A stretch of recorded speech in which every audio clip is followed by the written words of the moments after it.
রোহিত ভাই, তুমি যেখানে থাকো না কেন তাড়াতাড়ি ফিরে আসো, না হলে মুম্বাই ইন্ডিয়ান্সের ফ্যানরা কিন্তু একেবারেই শেষ হয়ে যাবে। সত্যি কথা বলতে কি, অনেকেই বলে মুম্বাই টিম খুব ভালো, কিন্তু ভাই মুম্বাইতে সবসময় ভালো টিম ছিল।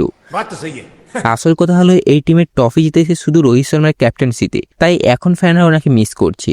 সিএসকে তো এমএস ধোনি ছাড়াও ভালো খেলছে, কিন্তু মুম্বাই ইন্ডিয়ান্স এত স্টার প্লেয়ার হার্দিক পান্ডিয়া, জাসপ্রীত বুমরা, সূর্যকুমার যাদব, তিলক বর্মা থাকলেও জিততে পারছে না।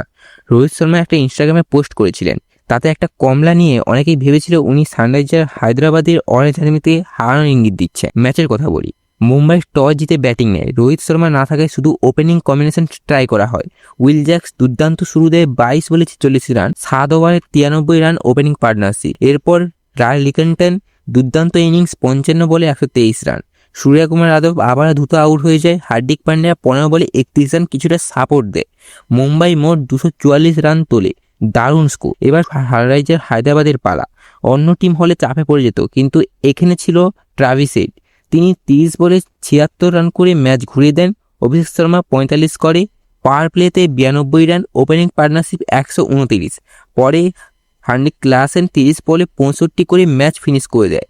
বোলিংয়ে মুম্বাই একদম ব্যর্থ। জাসপ্রীত বুমরা 4 ওভারে 54 রান দেন, খুবই অবাক করার মতো পারফরম্যান্স।